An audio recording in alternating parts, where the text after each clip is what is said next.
Magandang araw, CSF family. Welcome to Sunday Fast Track, where ask real-life questions and we give you biblical truths. Ako po si Patrick Estacio mula sa Big Singles Ministry at kasama po natin ang ating butihing pastor, Pastor Bong Saking, upang sagutin ang ating mga katanungan. Pastor Bong, magandang araw po. Maraming salamat po sa inyong mensahe about biblical culture. Salamat din po rin ang Panginoon Diyos. Okay. Pastor Bong, mayroon po tayong 3 katanungan at para sa ating unang katanungan, nabanggit sa 1 Peter 4:8 na pinapawi ng pagmamahal ang maraming kasalanan. Maaring madali lamang na mahalin o patawarin ng isang taong nagkasala ng maliit laban sa atin.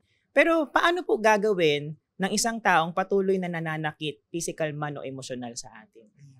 Alam mo, pagdating sa pagmamahal, napakahalagang alamin natin na yung pagmamahal, hindi natin angkin yan. Galing yan sa Diyos. At siya rin na magtuturo ng mga practical na paraan para ito ipahayag. For example, kung iisipin natin, palagi ako nasasaktan, tatanungin mo, ano ang nagtutulak sa kanyang manakit? Ano ang nagtutulak sa kanyang magsalita ng mga bagay na talagang emotionally nakaka-apekto sa'yo? Minsan kasi, hindi natin napapansin na tayo mismo ang nag-uudyok sa mga ibang tao para gawin nila yon. Di ba? Kaya pagpipray natin sa Panginoon Diyos. Kasi ang sabi ng Lord, mahalin mo siya eh. Hindi mo naman hinahangad na siya yung magmahal sa iyo eh. So, God will teach you how to express that love. No? Kaya kung tatanungin mo, paano gagawin ko? Lord, idali mo sa Diyos. Lord, tulungan mo ako rito, give me wisdom, and allow me to see also kung ano yung dapat kong ituwid sa aking sarili para hindi ito'y maging hadlang sa pagmamahal ko para sa aking kapwa. Maraming salamat, Pastor Bong. Para naman po sa ating ikalawang katanungan, nais po naming matutunan paano tunay na mahalin ang Diyos. Hindi lang sa paraan na may biyaya tayong natatanggap o pinagkakaloob niya para sa atin. Ano po ang mga practical na paraan upang mapalago ko ang ating pag-ibig para sa Diyos? Ayan. Alam mo, napakaganda sinabi ng Lord, no? Sabi ng Panginoon, this book of the law shall not depart out of your mouth, but you shall meditate on it day and night, that you will be careful to do everything written in it. Then you will prosper and you will have good success. Now, ano ibig sabihin ng Diyos doon? If Jesus is the very word of God, always meditate on His love for you. Instead of meditating how you love God, you meditate on how He loves you. Kasi, we love because He first loved us. So, every day of our lives, lagi natin may meditate yon. In our failures, meditate on His love. Now, ang susunod, sabi ng Panginoon, if you love me, you will keep my commandments. Diba? He who keeps my commandments, he it is who loves me, sabi ni Jesus. So, understand what He wants you to do and obey Him. And by His grace, gawin mo, by the power of the Holy Spirit, magagawa mo yon. Kaya, depend on Him totally.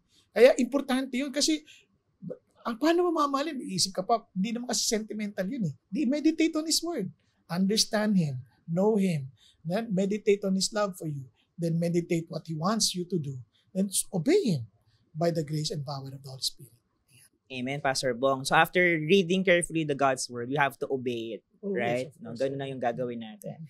Maraming salamat, Pastor Bong. Sa ikahuli nating katanungan, Pastor Bong, marami pong nasalanta ngayon ng bagyong Karina at marami naman po tayong gustong tumulong sa kapwa. Ngunit wala silang kapasidad o minsan sila din yung nasalanta.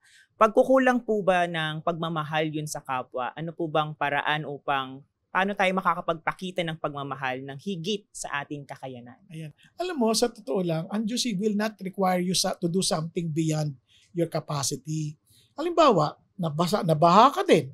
Bakit iniisip mo pa iba? Yung lang tulungan mo yung nanay mo, tulungan mo yung anak mo, tulungan mo yung asawa mo para malinis na yung bahay. Magtulungan kayo na may pagmamahal at kasiyahan sa iyong puso. Hindi yung nagkaaway-away kayo habang naglilinis. Yun na yung kapahayagan na ng pagmamahal. Ngayon, kung mabigyan kayo ng pagkakataon, kapitbahay nyo, tulungan nyo.